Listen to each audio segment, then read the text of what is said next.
笑了，别笑了，别笑了。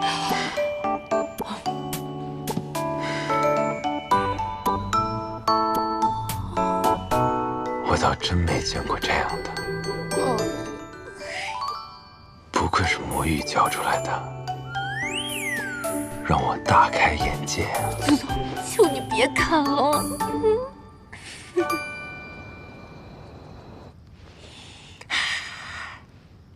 算了，从今天起做一个心平气和的人。说起来，我和这祖宗神交后没少在心里骂他，莫非都被他听到了？没错。祖宗，求你不要再跟我的脑子隔空对话了。等等，我之前那么骂司马娇，他都没反应，也没恼羞成怒一巴掌打死我，莫非是真爱？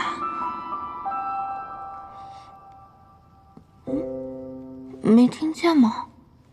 你没听见吗？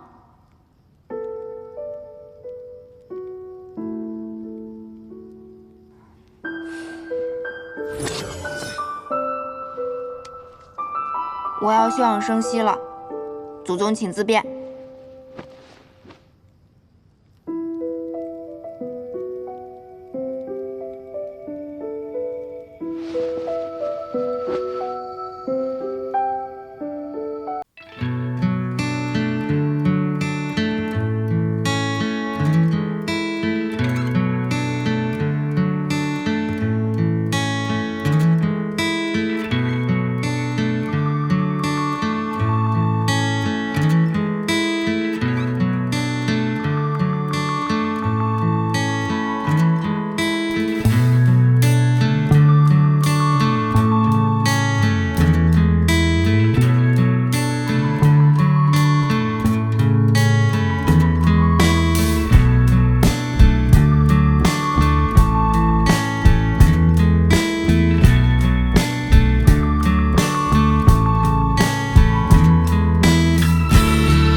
4、5、6、7、8、9，到底有多少层防御禁制啊？数完了吗？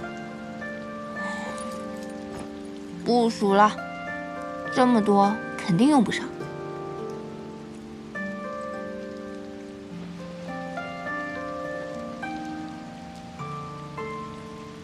总会有像上次那般我不在你身边的时候。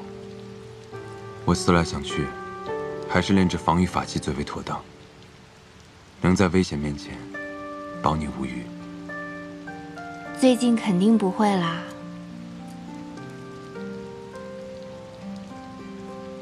你很快就能用上。为什么？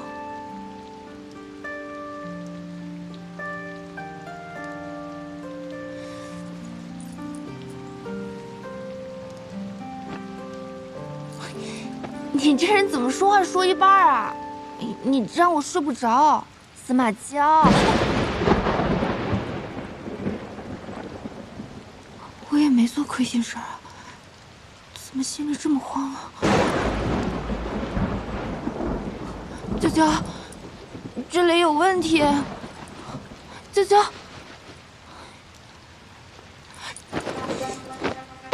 哎呦，我心里真的很慌。以前打雷我心里也不这样的。你很快就要突破炼虚期了，所以会有雷劫。啊！难怪我最近如此烦躁。原来你送我防御法器，是害怕我被雷劈死。我不会成为第一个被雷劈死的化身修者吧？我不让你死，你就死不了。行行行，你最厉害了。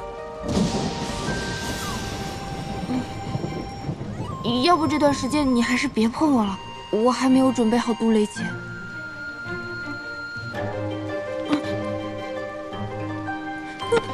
你别摸我！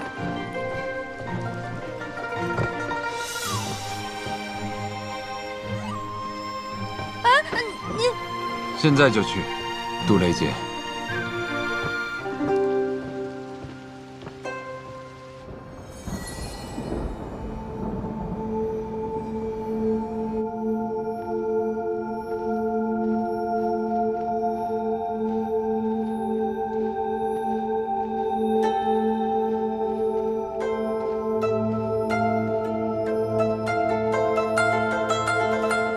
我们到了。好。你知道我为什么选石玉香吗？你想当我的小白脸？他也是化神期修者，就快突破了。这么巧啊！但是跟我有什么关系啊？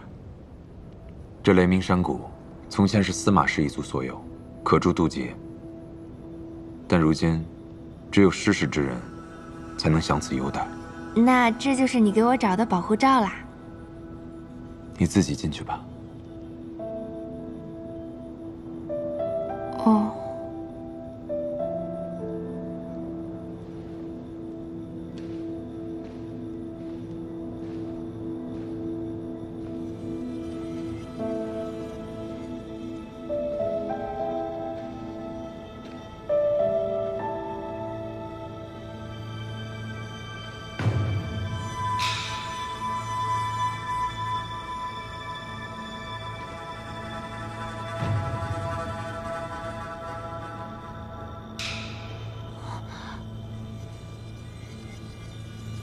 真让我一个人啊！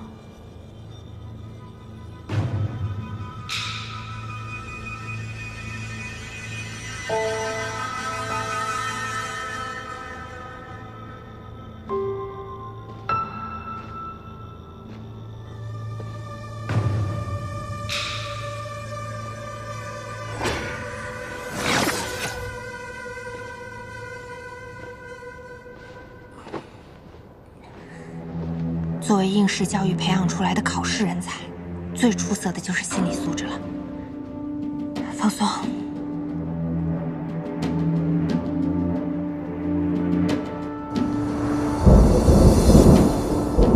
按照我的资质跟灵根，从化神期到炼虚期一般是4、9天间。雷鸣山谷能削弱雷，我有娇娇给我的超强防御法器。还有这么一身修为挡着，不就36道雷吗？肯定没问题的。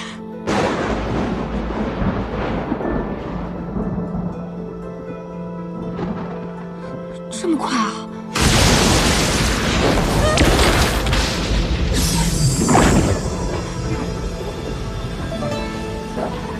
这雷的架势是要把我劈个灰飞烟灭啊！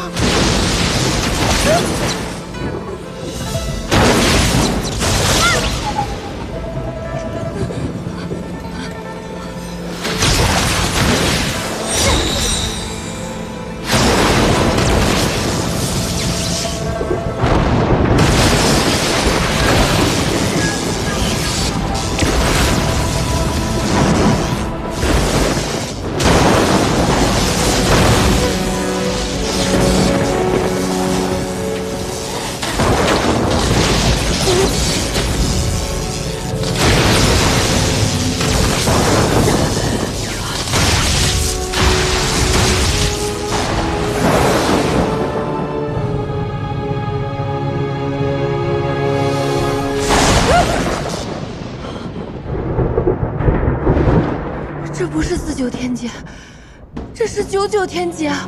不是说只有即将飞升成神的大成修者，才会有99天劫的吗？我一个化神期，何德何能啊！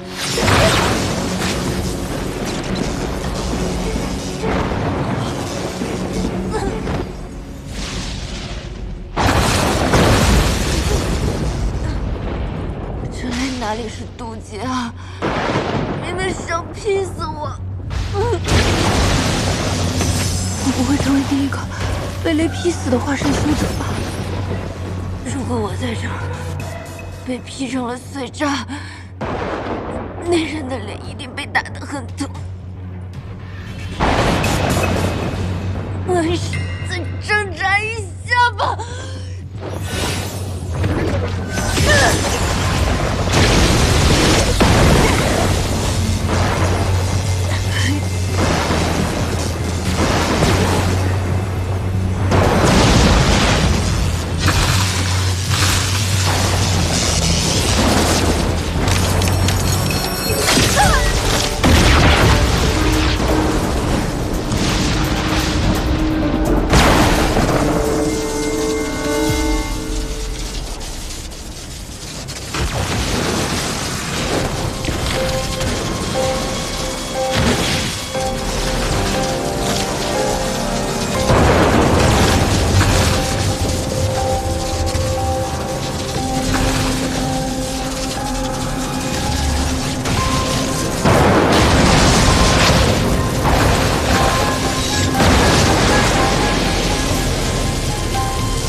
你安静坐好。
不知道是刚才雷劫真是太大，让我心有余悸，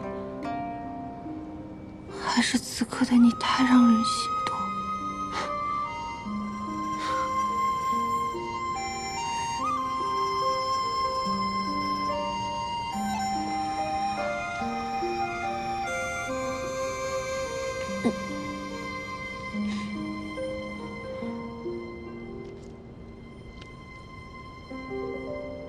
你能不能好好谈恋爱了？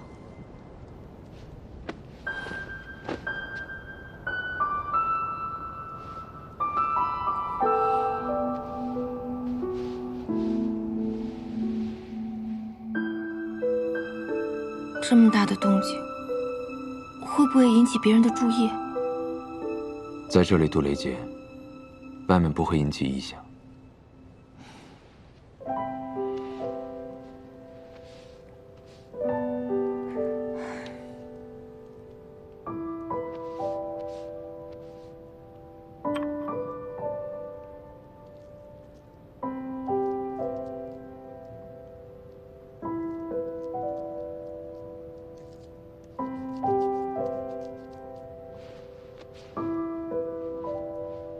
如果好好照顾，就算你伤口恢复得慢，应该也能在10天内痊愈。这是特地为我准备的。对啊，谁让你是我的小白脸？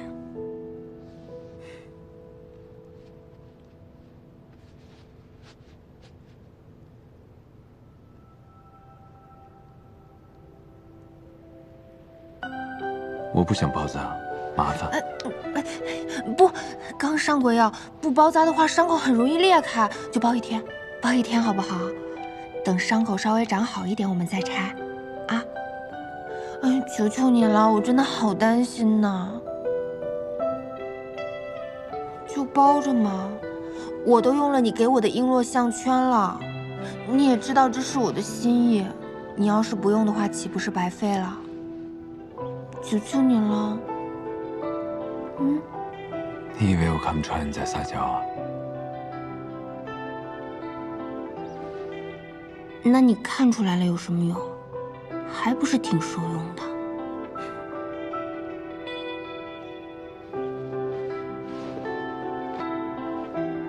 如果换了别人，那么高的修为，受这样的伤，吃点灵丹很快就能好。可司马娇却不能。你不用担心，我不会被你陷死。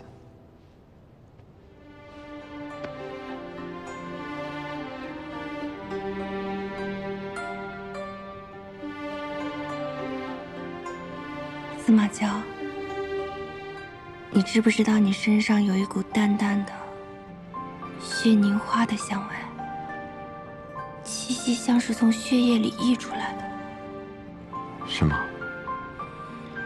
这个世界上，是不是只有我才能闻到你的味道？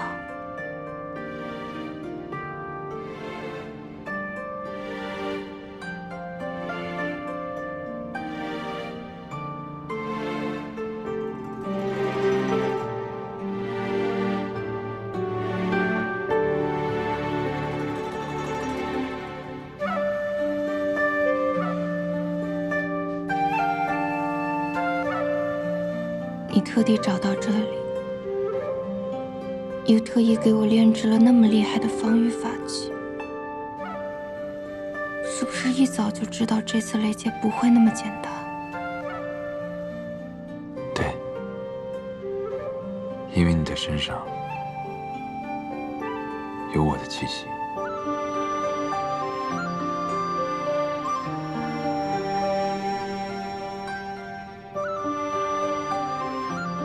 天道契约，容不下我司马氏。他想杀我，你身上沾染着我的气息，所以才会引来这9雷劫。我本来想趁你在渡劫的时候离你远些，或许你能侥幸避过。无奈这上天，连我的气息也不愿放过。这天道怎么那么可恶？还要祸及全家。怕了？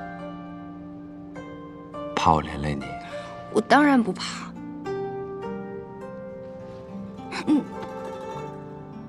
但渡雷劫好麻烦的，我的修为还是不能长得太快。